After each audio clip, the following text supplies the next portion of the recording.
Read Talk is supported by Read Design. With the power of machine learning, Read Design derives patterns and trends that accurately predict the characteristics of finished reads. Founded by Logan Asterling, Read Design makes quality reads with characteristics you can count on. Save valuable time and get back to what you love, making music. Visit readdesign.io to learn more.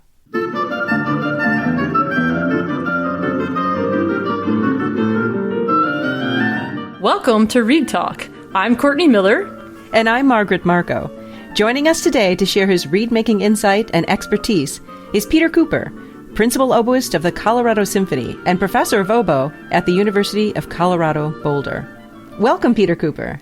Thank you. It's very nice to be here. You know, I was thinking when you two invited me to do this podcast with you, I was thinking about myself as a 15-year-old beginning reed maker when I would take off half of the tip with one errant scrape and throw the ruined reed across the basement and scream at the top of my lungs. And if you had asked me then if I could believe that someday someone would do a podcast and be interested in my reed-making advice, at first I would be completely incredulous and say that's impossible. And the second thing I'd say, what's a podcast? When you were 15, that didn't exist when I was 15, that's for sure. Well, thank you so much for being here. We really appreciate it. I'm glad to be here. I'd like to start by asking you if you could describe the characteristics of your dream read. My dream read. Well, you know, there are bad dreams as well as good dreams. But we'll say the positive dream read. I think the goal, I always have a goal of having an unimpeded path from brain to oboe. So whatever you can imagine, you can produce that comes out of the oboe. And the ideal reed does not get in the way of that at all. Because, you know, if the reed's a little bit too resistant or a little bit too easy or a little bit too flimsy or a little bit too flat, then you're constantly having to manipulate it to make it work. And a dream read, it would be pretty much unimpeded. Of course, you're still manipulating it, but minimally. And it would have a incredibly warm and enveloping sound and ability to play very, very soft and very, very loud and with all sorts of colors in between. That would be the ideal read. Do you have any read tests that you use to try to help you get to that point? Well, one of my sayings, my reed sayings, is that I want the reed to begin vibrating with a slow airspeed and be able to accept a fast airspeed, which means I have one test, I call it my ha-ha test. I just kind of put the reed in my mouth and just go like ha-ha-ha-ha-ha-ha, and I want it to begin to make a sound doing that without much air pressure at all. But you can have a reed that'll pass the ha-ha test but sounds horrible. Mm-hmm. So it has to both pass the ha-ha test and also have the ability, when you give it a full quantity of air, it doesn't explode on you or rebel or something like that, that it can take it. So I make sure that it can do that. And there's certain little excerpts that I might try just to make sure it's responsive enough, like the end of the second little phrase of Check 4, the I want to be able to finish that F and start the next F with no explosion on either one. That's a test I often use. Oh, that's an excellent test. And I love the ha-ha test. It's very positive. I do like to laugh, yes. It's a good, some joy to the reed desk, perhaps. How many reeds do you like to have ready before a big orchestra performance? Well, I have a routine that I do of course, this goes for non-pandemic years. Yes. But normally I have a routine where I will have maybe 6 reeds every single week. And I will play on those 6 reeds during the week, and hopefully they will peak on the weekend when I have concerts Friday, Saturday, and Sunday. And then the next week, I don't play on them anymore. Even if they still play, I'll play on 6 new ones the following week and 6 new ones the following week.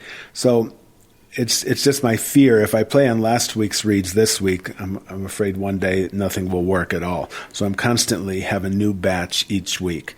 So probably I would say in a weekend's concerts, I usually play on 3, maybe 4 of the 6 that I made.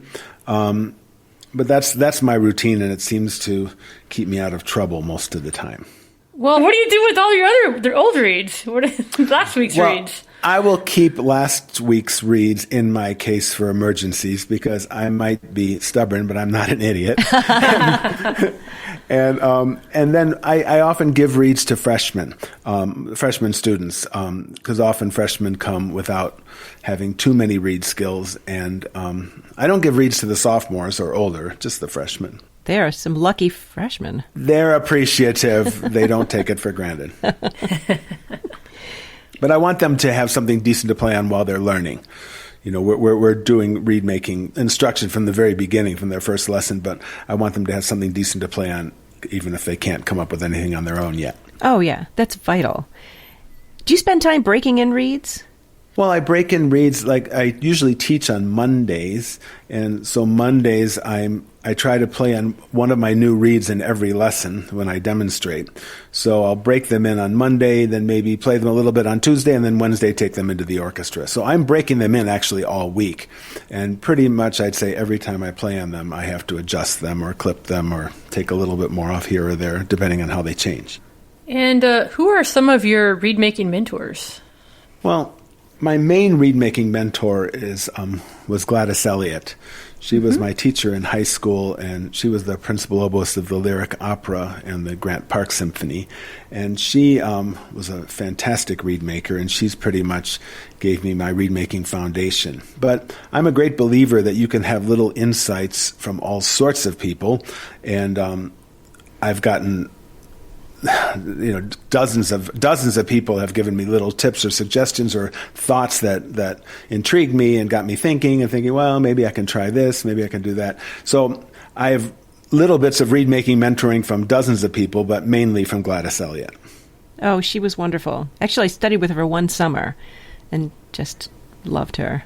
And Ray Still, whom I studied with in college at Northwestern, he didn't work on reeds with us at all, but what he did is he insisted that our playing had certain standards, and you had to have a reed that would allow you to do the musical things that he insisted upon. So he improved my reed making by making my demands higher. So can you tell us about your setup? Yeah, I can tell you about my setup, but one thing I just want to say is that I have learned over the years that there's very little absolute truth about reed making.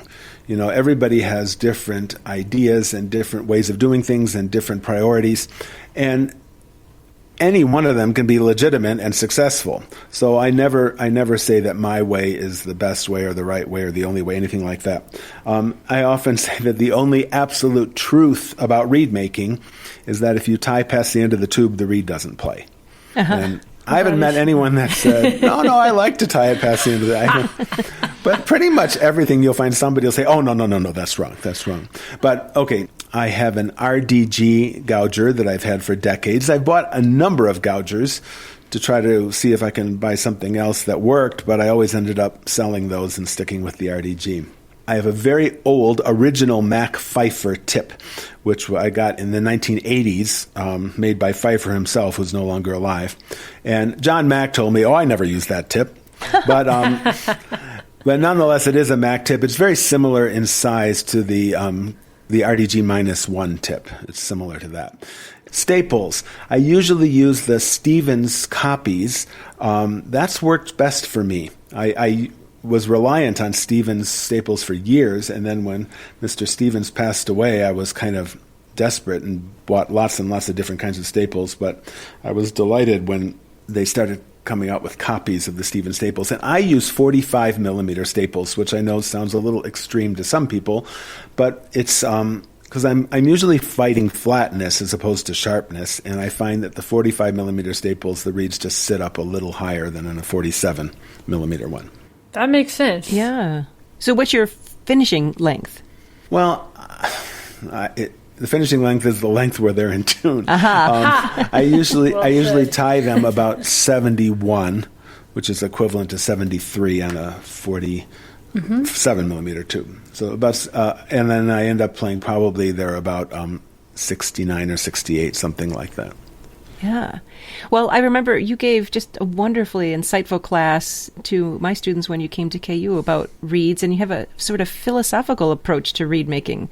And I wonder if you could illuminate. Well, yeah, I'll try to be succinct, which is not always my best quality.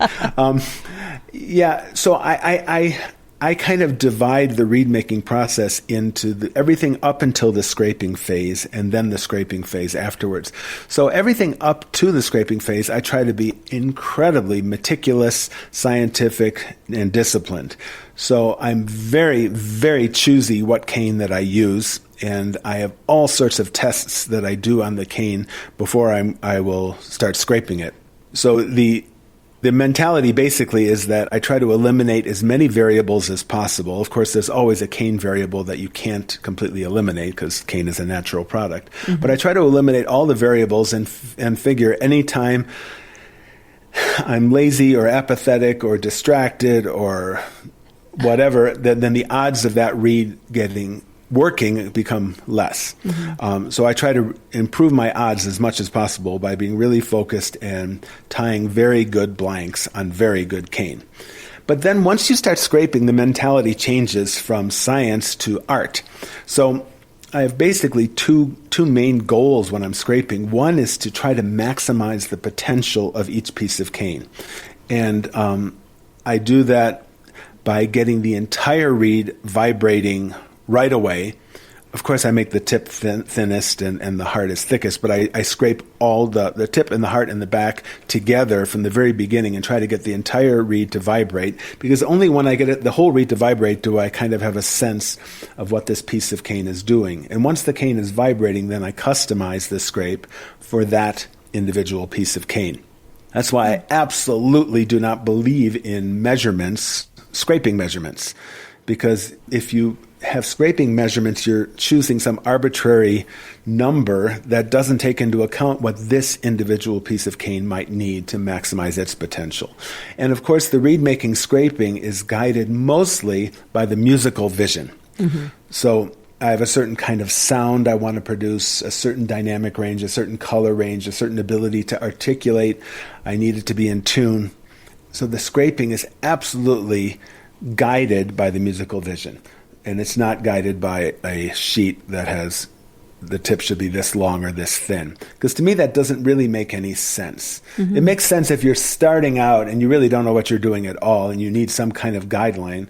But I think they're of limited value because if you really want to maximize the piece of cane, you have to customize it. And one of Gladys Elliott's greatest lines that I repeat all the time is, "Don't put your mind in a straitjacket." And I totally agree with that. If you have these numbers that you have to match on your reeds, that what you're actually doing is putting your mind in a straitjacket. And I want to be free to do whatever this reed needs. So two reeds might look very, very differently. The tip might be different lengths. The overall reed might be a different length. But it doesn't really matter as long as the reed plays the way I want it to play. Right. So that's my philosophy, basically. Well, that's very helpful. It might explain why some reeds that look funny play really well, and other reeds that look really nicely scraped don't play so well sometimes. Okay, I think that the best reeds tend to look good because they tend to be balanced. Right. But good-looking reeds do not necessarily make the best reeds. Yeah. If that makes sense. Oh, absolutely. I'm very curious about your cane tests. Well, I really need, and especially at altitude where I live in Colorado, and at altitude you really, really need to use vibrant cane because the altitude reduces the vibration of the cane.